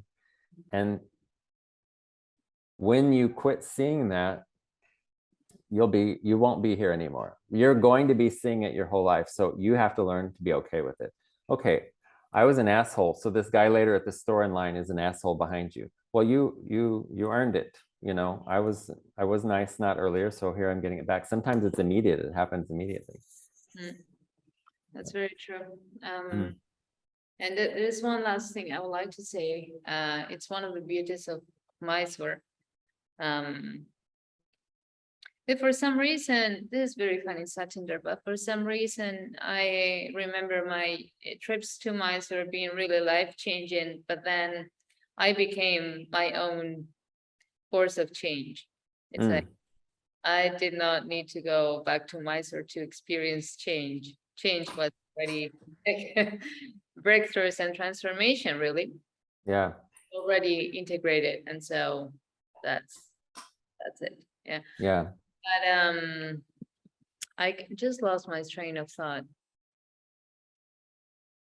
You were go ahead. What you were saying about like being open to the present experience and to your feelings, to your own emotions, and I don't mean it in a conventional way, but more like the experience of life, feeling each thing that comes your way, being present with each interaction, and eventually going back to yourself. Yeah. Yourself as the root of everything. Yeah. And looking for reasons or for causes or for putting blames of whatever outside of you, you just go back to yourself. I think that's an important part of spirituality. And I think that's yoga also. Yeah, I totally. think that's yoga doesn't mean what we've been trained to think about. Do asana. Yes, that's a part. Yoga means union. And technically, if you get more technical with the meaning, it means union with the divine. And that doesn't mean what we think it would mean typically in a Christian society where God's sitting on a cloud in the throne, union with divine. Because the divine is Atma and Atma lives in here. So it means union with yourself. When you get so in love with yourself, you learn that you can also fall in love with everybody else. Just not sexualized kind of love, just love. We have to feel love for each other. And it's so not abundant right now. I think the situations on the planet are making us realize that we need more of it, because it's more and more there. You know, the hippy dippy kind of new agey thing is there with the love and peace.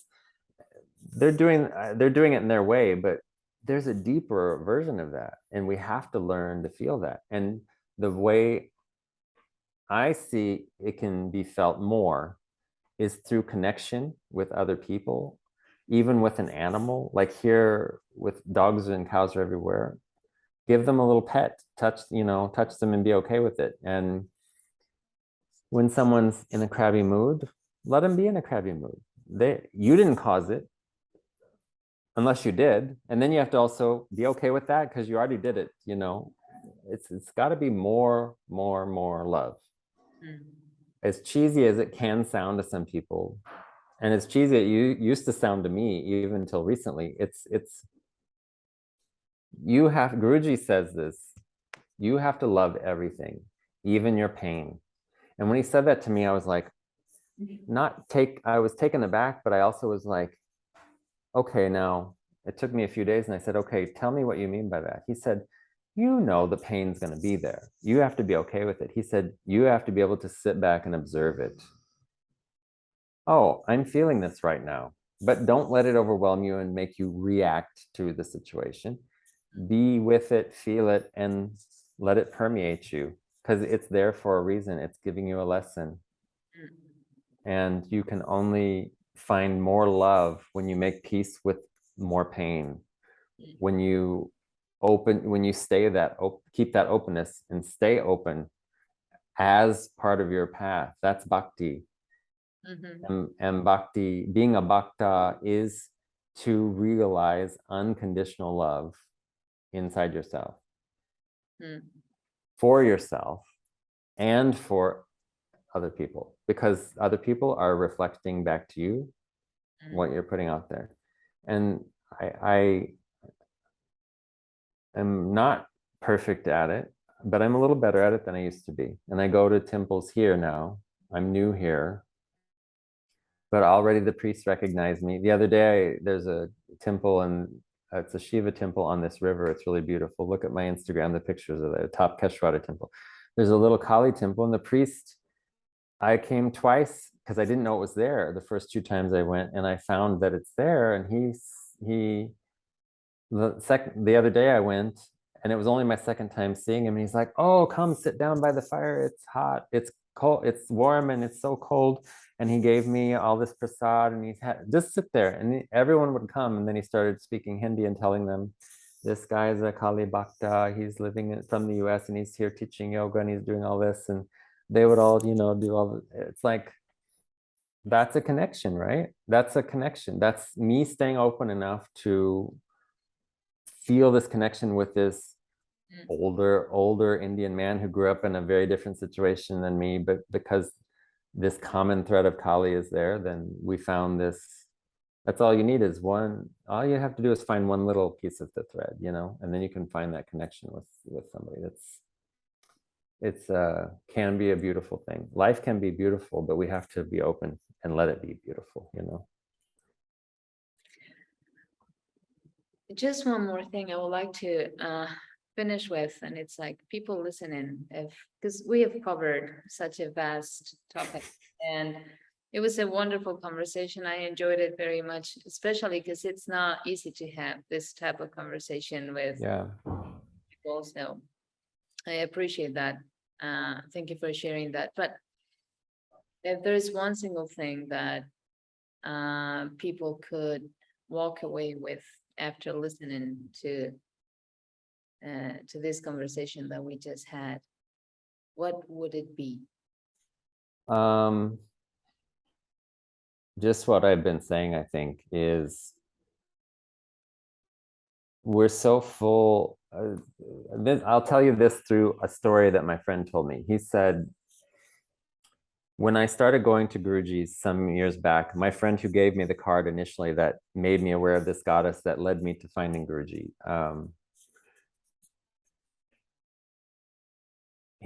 after he was out of town and he came in town and he said, "Wow, you're finding space." And I was like, "What do you mean?" And he said, "Well, he studies with the Dalai Lama and they do meditation, contemplation in a deep way. And he said it's to create space." He said most people are so full and they let themselves be so full of information, of feelings, of all this stuff that it's all the way to their skin. So you can't even poke them, not physically, but even verbally, mentally, because they have an immediate and instantaneous reaction. Nah, nah, nah, nah, nah. You poke them, "Oh, don't do that. What are you doing? What are you doing?" The goal of his path is what he was saying. And, Tibetan Buddhism is tantric. It is to create space so that you're less full. Maybe you're half full. Maybe you're not filled up with information and ideas of how things are supposed to be all the way to your skin. So if someone comes and rubs against you, which happens all day long, every day in India, someone's going to be touching you because there's that many people here. You don't have an immediate reaction. You feel it and you're like, you look at him, "Oh, hi, how are you?" It's a mental state. It's an energy also. But the idea, we have ideas of how things are supposed to be. Can we let go of that enough to where we can find the thread of connection between people? So when the one thing would be is, it happens so much in America, in a grocery store line waiting to pay. someone will bump you, irritate you, and you're irritated from work all day long. You're holding your things. You're like looking around. Don't touch me. Don't look at me. Can you take a deep breath and soften out of that enough to see that the other person is also doing the best they can do and trying to make it through life, and they've had a rough day at work too, but maybe they were a little nicer. Maybe you can just take a breath and let them have their space. Can we find enough space in our mind, in our bodies, in our spirits to allow that similarity, that sameness to be there, and look for the love in that situation? It has to be more people putting more effort into not trying to push you away, but reach out your hand. Instead of pushing away the hand, reach out your hand for someone else's hand. I don't know I don't have a one-word answer for that, but it has to be something with, obviously I don't have one-word answers for many things, but it has to be, take a breath, exhale, and find the connection that is possible there. It's looking for you. That's why the situation's there poking you, because it's waiting for you to be able to relax enough to find the connection, because the connection is there. And the energy is always looking for the energy in the other, whatever we want to call other, because really, is there another, No. There's one thing that I can add. I think that driving in India, it's a great practice for that. Driving in India is a great practice for life. Driving in India is it can be a spiritual practice unto itself. And Mysore is super easy. I moved here and it's like, they don't care. They're like going to cut you off and even bang into you a little bit. They don't care. And I had to step back and be like, here I am cursing, and I'm like, that's not helping them. They don't care. That's not helping them. It's hurting me. So I have to quit hurting myself so that I can be okay with them being that way. And now it seems a little bit more flowy. Oh yeah, it's the biggest. The river of life is a road in India. Road, I agree. Step down from like the Bangalore airport and get on that cab. That's the first yoga practice you're gonna have. Yeah, for sure. That's why you take the fly bus now. You don't have to deal with that anymore. I know. Satinder, it was like a really fun chat. Thank you so much for making time for this. As I said, I think it's quite always talking to someone is unique, because we are all unique in a way. And I remember one video that I watched yesterday with Sadhguru. Well, this world is full of unique idiots. It's not calling you idiot, but definitely unique. And I am an idiot also. Everyone is, right? Unique idiot as well. So let's say that two unique idiots connected over Zoom, and we will help other unique idiots flock. Anyway, it was a great chat. It was quite special, because finding people that you can talk about stuff like this, and that interested in stuff like this, and that have something to say about it, it's rare. And so I appreciate it. I truly enjoy it. Yes, as a yoga school now, as a yoga shala, we would love to have you, invite you at some point and have some, how can I put this? Like, learn a little bit more about tantra, about gods and goddesses, beyond mental constructs, but something more as an inner experience, as a yogic experience. How can all these images and all these notions and concepts actually help you live? Which is, I think that's what it's all for. And that's what I'm trying to do, is figure out the best way to share that with people, And I think. Please carry on. No, go ahead. And meanwhile, if people want to reach out to you, or if they want to connect with you, how can people find you? I'm on the old, I'm not on the TikToks, that kind of stuff, because it makes me crazy, but on Instagram under In Her Lap. In her lap being living in the goddess's lap at all times, Twitter is that also, but I just share everything from Instagram to Twitter. So Twitter doesn't, I don't know about Twitter anymore these days anyway. Yeah. But I used to write a blog, but I don't do that. I actually wrote a book that's on Amazon for purchase right now, but I can't get it to where you can order a copy. So you have to order a Kindle copy, because it keeps telling me I only have 2 pages and there's like 220 some pages. So I don't know. It was just a trial and error, kind of putting my story out there because people kept asking me. So I wrote a book. Spiritually, something, if you're going to put my name with this, then Satinder S. Khalsa, I think it's under that, with something like spiritually incorrect. I always get the name wrong, so I don't want to say it. It's something about the memoirs of a spiritually incorrect fellow or something like that. But it's leading me to writing more books, because I have a lot that I want to put out there. But this was just the general how I got to where I am situation. Told some of the stories I told you today, but in a different way. It's just a short intro into me, which I don't know if you can get more than an intro into me, because I don't even know anything anyway about myself. Yeah. I just take it moment by moment. Moment by moment. Satinder, thank you so much for your time. It was nice. Thank you. And we'll be in touch. Thank you. Thank you. Good time in Dehradun. Dehradun. Dehradun. They call it the dune, the Dehradun. Dehradun. It's a lovely time there, and we'll touch. Thank you for everything you shared with us today. Thank you. I appreciate it.